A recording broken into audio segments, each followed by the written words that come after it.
The coffee shop on Main Street was always crowded in the mornings. The smell of roasted beans drifted through the air, mingling with the sound of steaming milk and hurried footsteps. Students typed away on laptops, business people scrolled through emails, and the chatter of everyday life buzzed like background music. Near the large front window, sitting alone with a plain paper cup, was Martha Johnson. Martha was a quiet black woman in her late 50s. Her clothes were simple, her shoes worn, her hands calloused from years of scrubbing floors.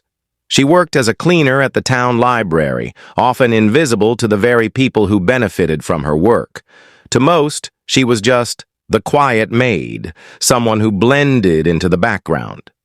But what they didn't know was that behind her silence lived decades of pain, sacrifice, and strength. That morning, Martha sat in her corner, savoring her coffee as the sunlight crept across her table. It was her one daily ritual before heading to work. The door swung open, and in came Officer Bradley Kane.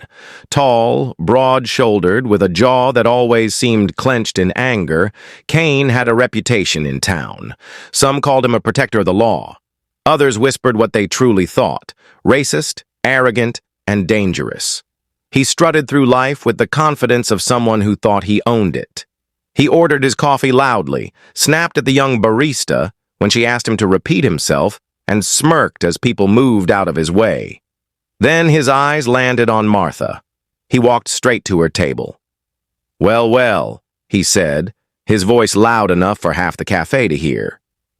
"If it isn't the town's favorite cleaning lady, tell me, Martha, practicing for your next shift? Or just enjoying coffee you can't afford?" A few people chuckled nervously, though most looked away, pretending not to notice. Martha kept her eyes on her cup. She had been through this before. She knew better than to feed a man like Kane with words. But Kane wasn't satisfied.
"You people, he sneered. "Always sitting around, wasting time, living off scraps, acting like you belong here." Martha's lips pressed tightly together. Her silence only fueled his cruelty. Then, with a smirk, Kane tilted his cup and poured hot coffee across her table. The liquid spread quickly, dripping toward her lap. Martha jumped back, pulling her coat away. Gasps filled the café. Kane sipped what remained in his cup and said mockingly, "Oops. Guess accidents happen." Martha's hands trembled slightly as she reached for napkins. She began blotting the spill, her silence as steady as stone. "Got nothing to say, Martha?" Kane mocked. "Not even a thank you for warming your seat?" Still, she said nothing. What no one knew, what Kane least expected, was that Martha's silence wasn't fear. It was discipline, strength, because soon her truth, and the truth about the son she had raised, would bring the entire cafe and Kane himself to stunned silence. Just as Kane leaned back with a smug grin, the cafe door opened again. A tall man walked in, broad shoulders, polished suit, commanding presence. His very stride carried authority. Conversations quieted, and heads turned almost instinctively. It was Dr.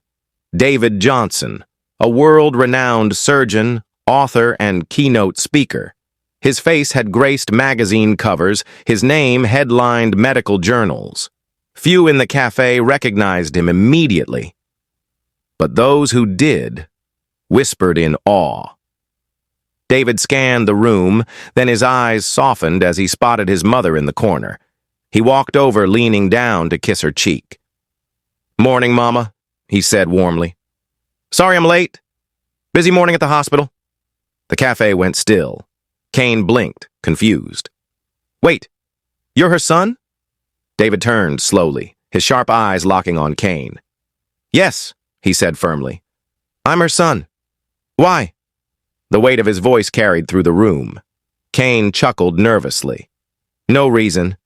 Just didn't think someone like her could raise—" His words trailed off. "Someone like me?" David finished, his tone icy calm. The officer's smirk wavered. For the first time, he seemed uncertain. David glanced at the spilled coffee, then back at Kane. "Did you do this?" Silence hung heavy. Customers watched intently. Kane shifted uncomfortably. "It was an accident." David leaned in slightly, his eyes never leaving Kane's. "You and I both know it wasn't."